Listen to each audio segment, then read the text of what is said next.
ભાઈ બહુ ગંભીર બાબત છે। પછી અધિકારીઓ એમ ના કે કેમ મનસુખ એમને તતડાવે છે। જે બી હોય તો અમારો સંપર્ક કરો ભાઈ મામલતદાર સાહેબ। આ બધું નહીં ચાલે। તમે મામલતદાર થઈ કે અહીંયા તાલુકાના રાજા નથી એટલું સમજી લેજો। અધિકારીઓ નેતાનું ન સાંભળે, નેતાઓ અધિકારીઓનું ન સાંભળે અને પછી પ્રશ્ન એ થાય કે સામાન્ય જનતા વિશે કોણ વિચારશે। અનેક એવા નેતાઓ છે જે મંચ પરથી એવું કહેતા હોય કે અધિકારી સાંભળતા નથી અને ભરૂચની આસપાસના જેટલા પણ વિસ્તારના ધારાસભ્ય છે કે પછી સાંસદ પોતે મનસુખ વસાવા હોય એ સ્ટેજ પરથી સતત એવું કહેતા દેખાય કે અધિકારી સાંભળતા નથી, કલેક્ટર સાંભળતા નથી અને જે યોજનાઓ જે છે કે જે પછી જે વાત જે સામાન્ય જનતા સુધી, આદિવાસીઓ સુધી પહોંચવી જોઈએ પહોંચતી જ નથી કારણ કે અધિકારીઓ પોતાની મનમાની કરે છે। ચૈત્ર વસાવા થોડા દિવસ પહેલાં જ્યારે જેલ મુક્ત થયા એના પછી ભાષણ આપી રહ્યા હતા ત્યારે એવું કહી રહ્યા હતા કે હું ધારાસભ્ય છું અને તોય મારું કોઈ માનતું નથી। ગઈકાલે મનસુખ વસાવા એક કાર્યક્રમમાં હાજર હતા અને કાર્યક્રમ દરમિયાન મનસુખ વસાવાએ અધિકારીઓને ચીમકી આપતા એવું કહ્યું કે તમે અમને છંછેડવાનો પ્રયાસ ન કરતા, તમે જે કરી રહ્યા છો એ બધાને ખબર પડી રહી છે, આદિવાસીઓને છંછેડવાનો પ્રયાસ ન કરતા આવું એ બોલ્યા છે। સાથે જ એમણે ડેડિયાપાડાના ધારાસભ્ય ચૈત્ર વસાવા વિશે પણ ઘણી બધી વાત કરી છે। પણ પ્રશ્ન એ થાય છે કે સાંસદ થઈને એ જ્યારે અધિકારીને એવું કહેતા હોય કે અમને છંછેડતા નહીં, તમારે અમારી વાત માનવી પડશે, તમે આ નથી સાંભળતા, તમારી આ ભૂલ છે, એ બધું જ જાહેર મંચ પરથી કહી રહ્યા છે। તો હવે પ્રશ્ન એ થાય કે જે સાંસદનું નથી સાંભળતા એ સામાન્ય જનતાનું કેવી રીતના સાંભળતા હશે।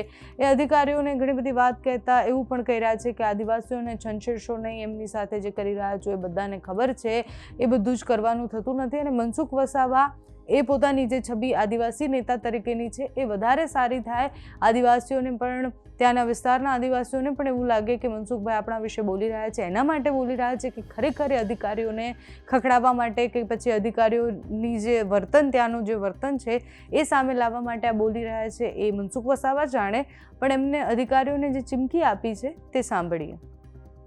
લાઇટ બિલ પણ ભરે છે, ઘરવેરો પણ ભરે છે, 15-20 વર્ષથી કોઈને કઈ દેખાયું ના ને હમણાં 10 દિવસ એમ નોટિસ આપવાનું ચાલુ કર્યું છે, એમનો વીજ કનેક્શન કાપી નાખ્યું છે। ભાઈ આ બહુ ગંભીર બાબત છે। પછી અધિકારીઓ એમ ના કે કેમ મનસુખ એમને તતડાવે છે। જે બી હોય તો અમારો સંપર્ક કરો ભાઈ મામલતદાર સાહેબ। આ બધું નહીં ચાલે। તમે મામલતદાર થઈ કે અહીંયા તાલુકાના રાજા નથી એટલું સમજી લેજો। કોઈ ગરીબ લોકોને રંજાડવાનો એક કોઈ સંજોગોમાં ના ચલવી લે। જમવા ગયા તે વખતે તો કેટલાક લોકો સાહેબ બહુ મહેનત કરે છે, મકાઈ પકવે છે, પણ એ ડેડિયાપાડાના કેટલાક વેપારીઓ 2100 ભાવ ચાલે છે એના બદલે 1800 ને 1900 આપે છે। ભાઈ મામલતદાર સાહેબ, ટીડો સાહેબ, આના સાથે જે અધિકારી જોડે કહી દો, એવા વેપારીઓને કાં તો કેસ કરો, ચાલો અહીંયા આદિવાસીને છેતરવા આવ્યા છે એ રીતના બંધ કરી દેવું પડે ભાઈ। અને આપણા લોકોને પણ કહીએ છીએ અમે, ક્વોલિટી સારી આપો, ક્વોલિટી સારી આપો।